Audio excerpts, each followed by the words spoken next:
Bom dia, turma do quinto ano. Vamos agora dar início a mais uma aula de português, certo? Nós vimos na aula passada variação linguística geográfica, né? Que era essa variação linguística geográfica, os diferentes usos, né, de algumas palavras e expressões da nossa língua conforme a região, né? Variações linguísticas geográficas, certo? Vamos aqui dar início à nossa correção, começando da página 40. Na página 40 diz o seguinte: relê um trecho do poema Gente Grande. Chupar manga lá nas grimpas da mangueira era uma beleza, mas perigoso. Rapar o tacho de goiabada era ótimo, mas quem come a rapa fica bobo. Associe as palavras grimpas, rapar e rapa aos sinônimos dela e escreva-as no espaço adequado, certo? Vamos lá. Na letra A tem raspar, que é a mesma coisa de quê? Rapar. Raspa, rapa. E copa, cume ou topo, grimpas. Certo? Pronto. Grimpas. Pinte as palavras que você usa na região onde você mora. Então, dessas aí, você ia marcar, né, a palavra que você, na região em que você mora, você utiliza. Você utiliza copa? Você utiliza cume? Topo? Grimpa? Raspar? Raspa? Rapar ou rapa? Aí, aqui você utilizasse aí, você pintaria ou marcaria, certo? Vamos lá para a página 41. Na página 41 diz o seguinte: observa as imagens a seguir e os nomes que os elementos retratados recebem em algumas regiões do Brasil. Depois, contorne a palavra que você utiliza em sua região ou escreva, caso não seja nenhuma das opções, certo? Então, você vai o quê? Circular, certo? Vai contornar a palavra que você utiliza na sua região ou escreva, caso não seja nenhuma. Nessa primeira imagem aí, semáforo, sinaleira, sinaleiro e sinal. Qual que você utiliza? Semáforo. Na outra, pipa, papagaio, mandorga ou papagaio? Pipa. Na outra, rotatória, rótula, redondo ou rotunda? Rotatória. E na outra, mandioca, aipim ou macaxeira? Macaxeira. Essa é a minha resposta. Pode ser que você conheça com outro nome, tá certo? Aí, se você conhecer por outro nome, que não seja nenhum desses aí, você vai e escreve, tá certo? Onde tem essa linhazinha aí. Por exemplo, semáforo. Você não conhece semáforo, nem sinaleira, nem sinal. Ah, professor, eu conheço por outro nome. Então, você coloca por outro nome. O nome que você conhece, certo? Página 42. Leia a tirinha a seguir e responda as questões. Eu vi você deixar cair o papel. Por que não cuida da sua vida, guri? Estou cuidando. Este é o meu planeta, coroa. O que você achou da atitude do Armandinho ao chamar a atenção do homem que deixou o papel cair no chão? E por quê? A atitude dele foi boa? Foi sim, né? O Armandinho está aí ajudando ele não sujar, né? A não deixar o nosso planeta mais sujo. Então, a atitude do Armandinho, ó, foi positiva, certo?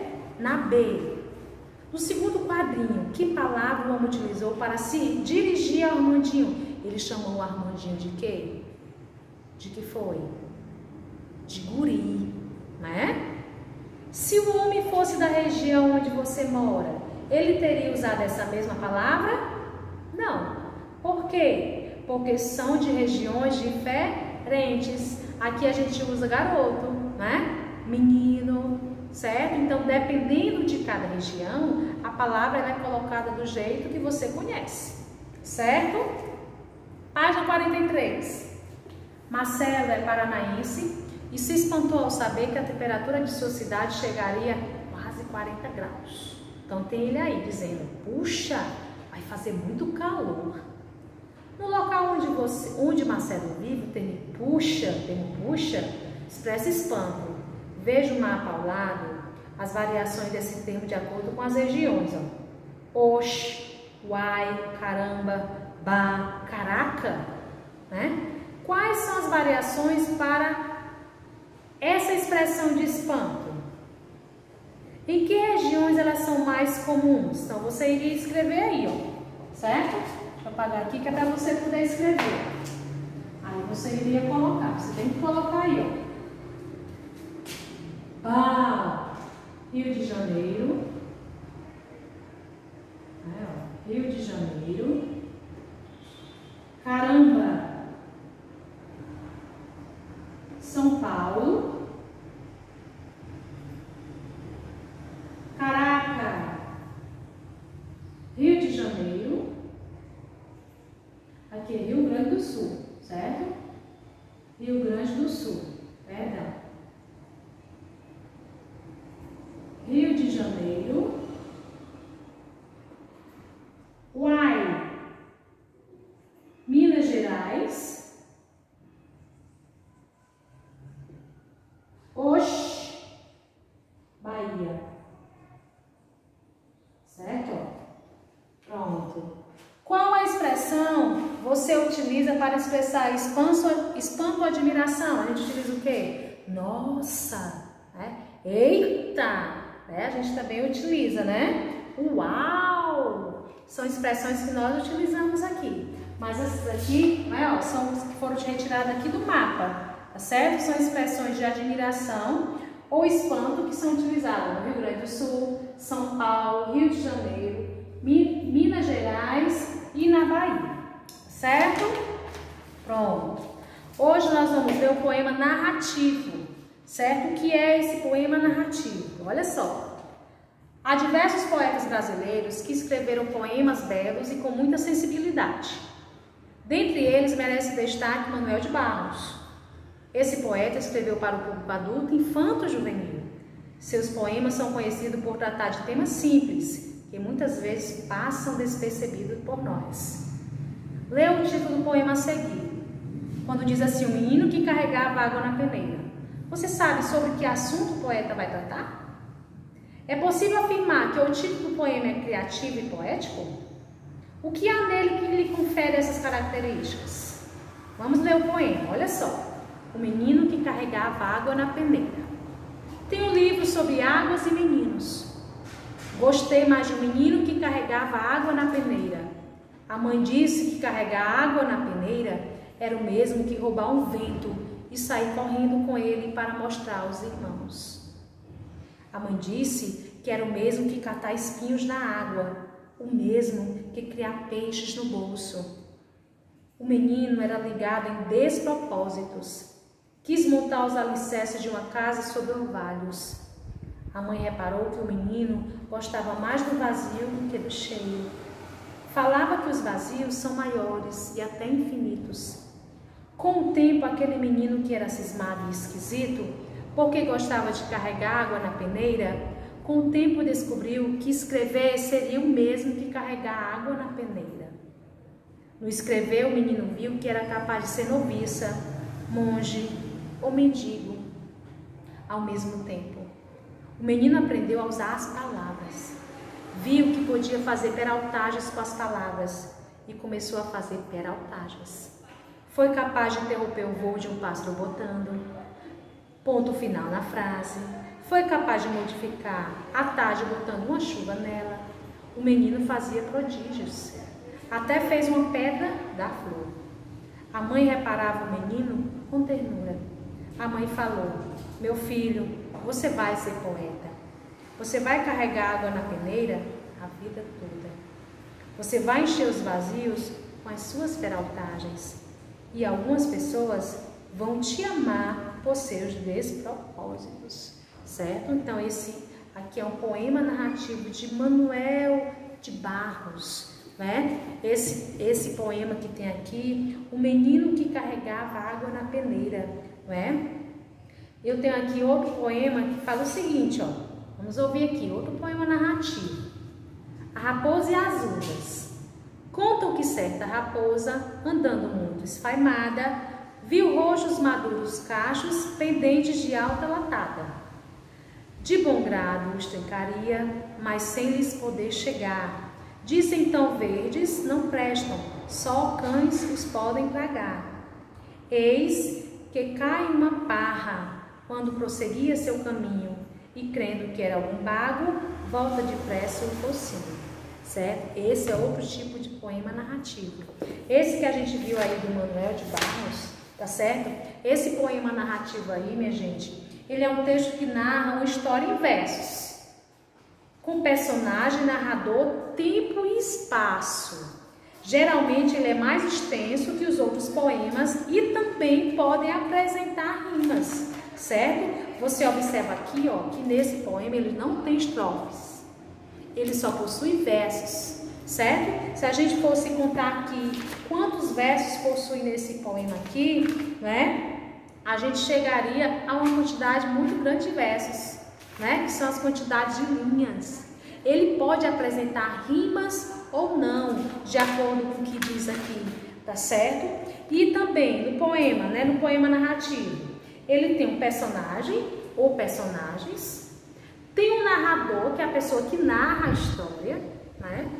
Tem o tempo e o espaço, quando aconteceu e onde aconteceu tal fato que está sendo relatado no poema, tá certo? Quando a gente olha aqui, né, nesse texto aqui, quem são os personagens desse poema aqui? Quem são? O menino e a sua mãe, né? Eles são os personagens desse poema narrativo, né? A história é contada por quem? Pelo menino, o qual explica como ele virou poeta, né? Ele tem um narrador que é o próprio menino. O menino descreve como foi que ele virou poeta através desse poema narrativo aí, certo? Como é que o menino é descrito nesse poema? É um menino como? Ele era ligado que despropósito, cismado e esquisito, né? Ele era cismado e esquisito, certo? Será que todos esses elementos que tem aí, que eles são comparados, o que é que eles têm em comum? O que é que esses elementos comparados têm em comum? O que é? Né? Quando diz assim, ó, a mãe compara o fato de o menino carregar água na pendeira. O que é que significa?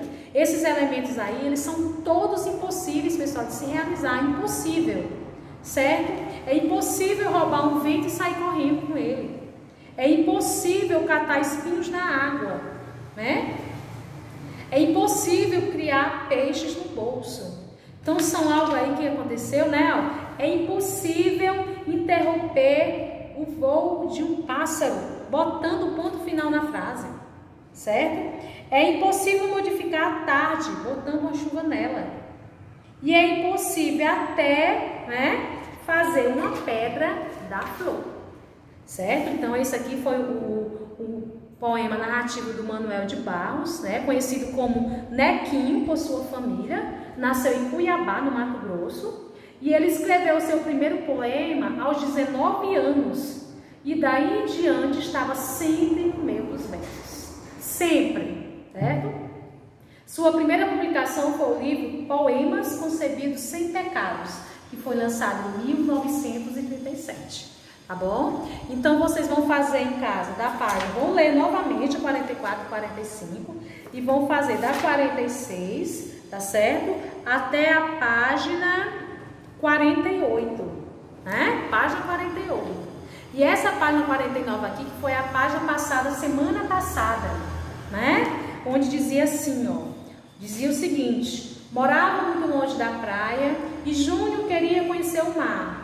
O pai disse, ele não poderiam ir. O menino pediu que pintasse uma parede do quarto de azul. Foi feito. Então, todas as tardes, Júnior sentava-se diante dela para imaginar.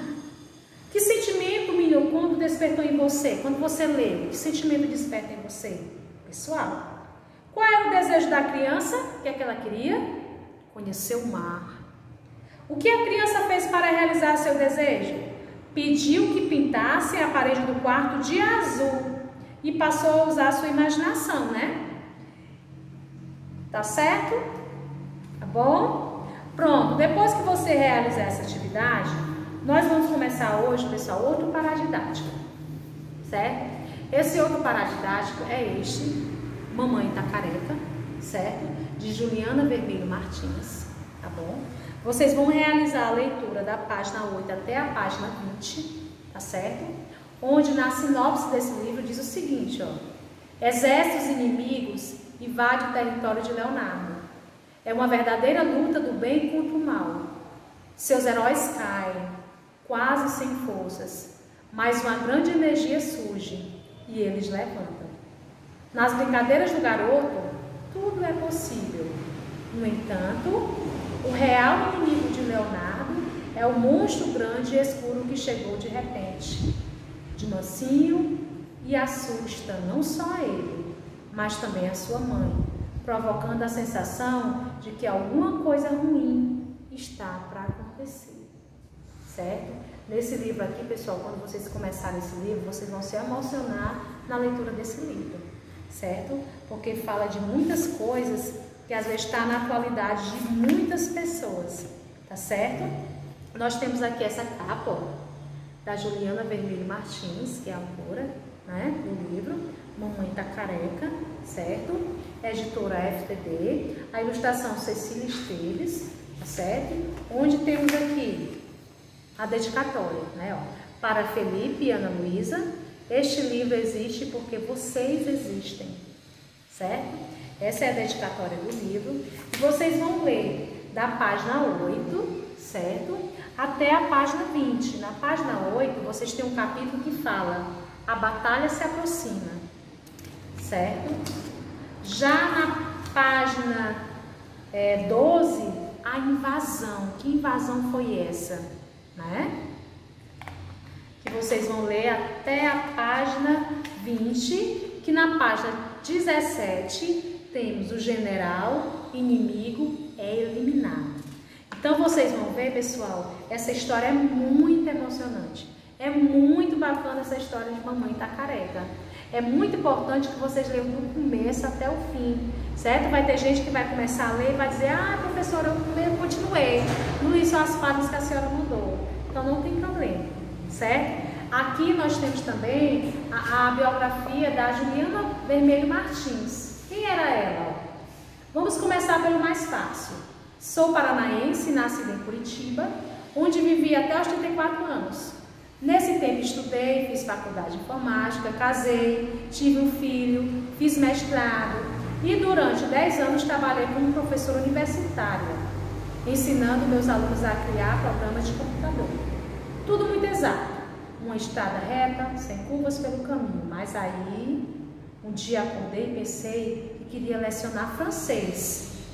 Fui frequentar o curso de letras, então fui morar na França com meu marido e meu filho, levando minha filha dentro da barriga.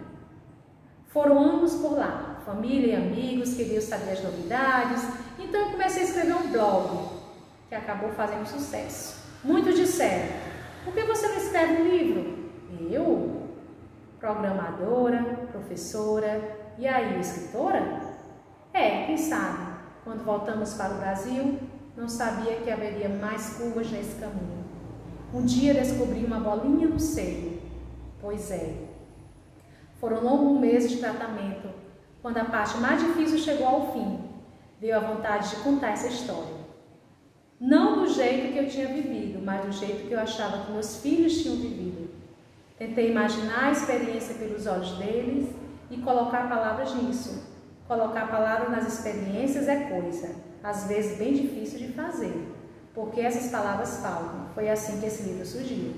Minha vida continua cheia de curvas. Agora mesmo, enquanto tento dizer quem sou, vejo que já tem ali na frente um desvio que vai acrescentar mais uma profissão à lista que já vai longa. Programadora, professora, tradutora, escritora, mediadora de leitura e o que mais vier pela frente. Certo? Então essa é a biografia da Juliana Vermelho Martins. Então vocês leiam, certo? Aproveitem a leitura, porque vocês vão se emocionar com a leitura desse livro, certo? Beijos e fiquem com Deus e até a próxima aula.